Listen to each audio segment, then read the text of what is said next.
called the Peace in the Hood campaign right here in Detroit.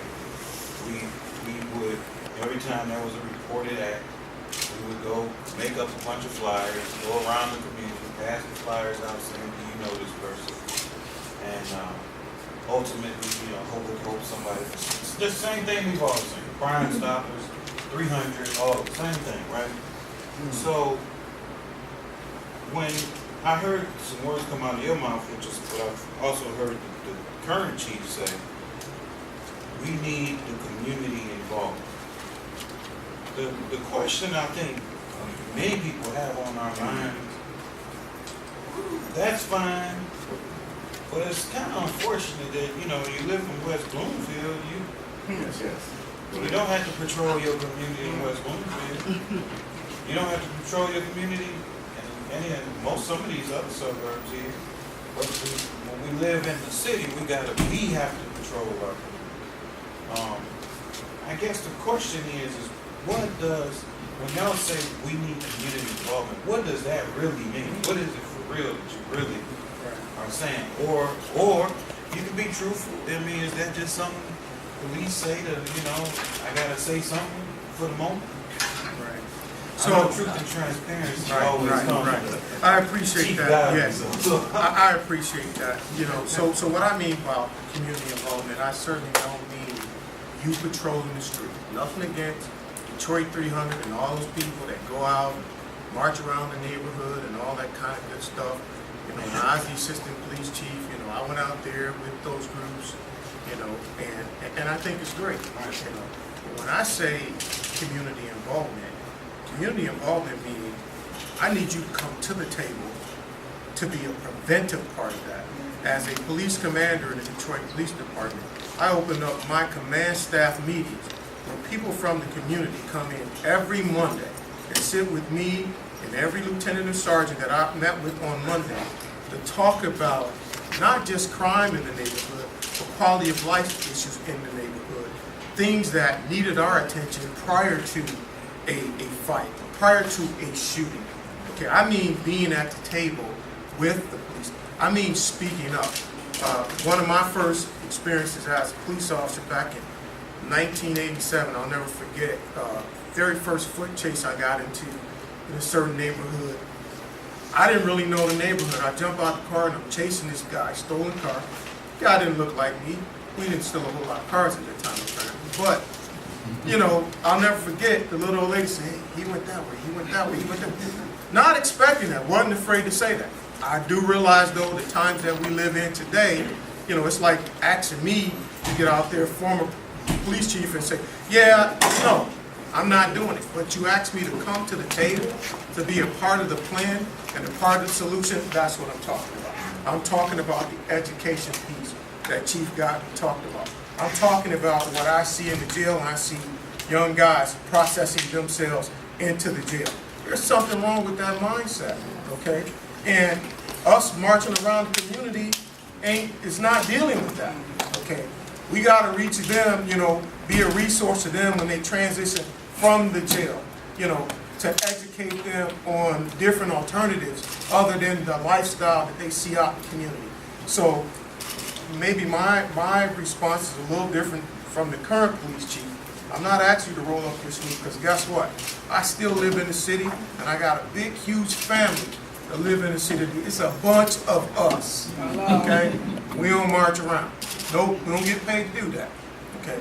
But, if you ask me to be a part of the planning strategy, that's what I'm talking about, because once we march around the community and everything, that's after the fact.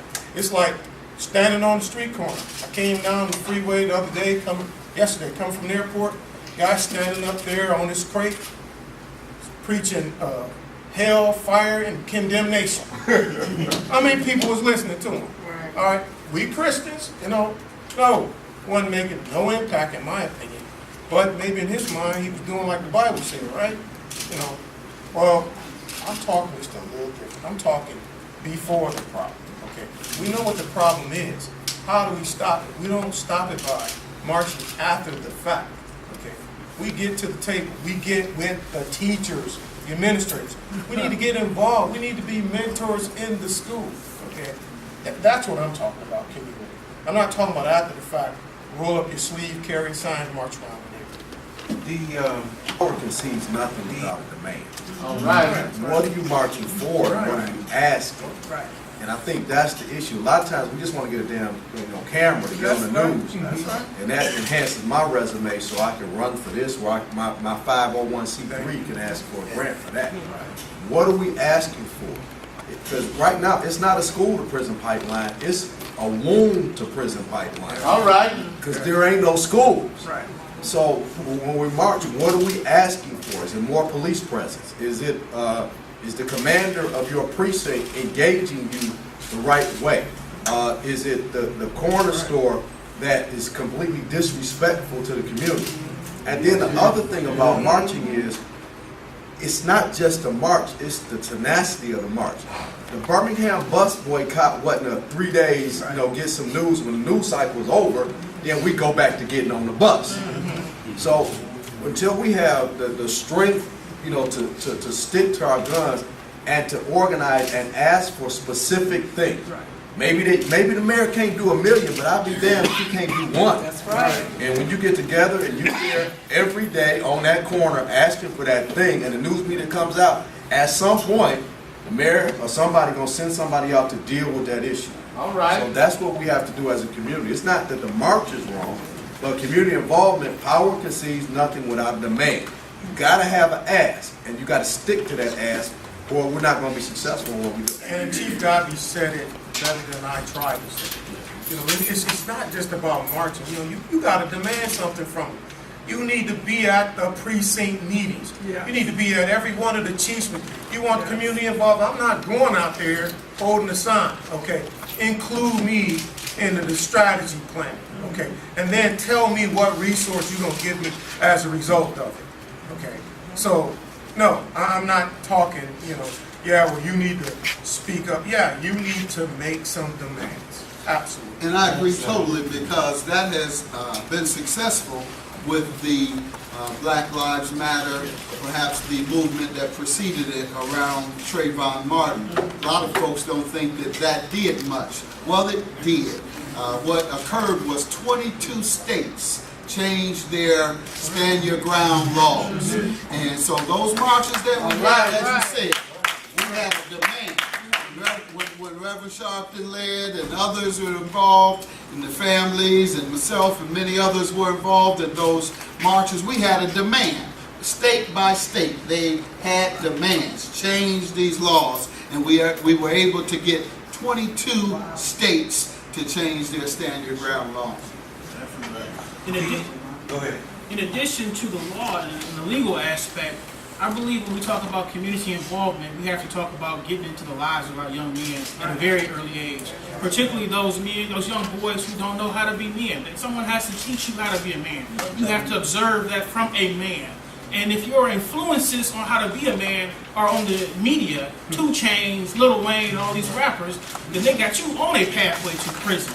We need to connect you with a police chief or somebody in the community who can mold your behavior and show you how to be a man. What is it like to be a man? What is the responsibilities of a man? I'm the protector, the provider of my family, the head of the household. That is what we need modeled in our community, and that is what community engagement looks like. And it looks like ways to save these children. We have the school board is taking over.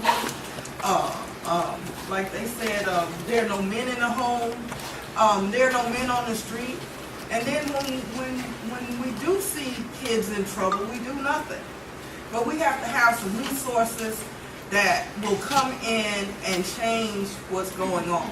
You have women who are in desperate situations, and every woman in here, we make the worst decisions when we're desperate.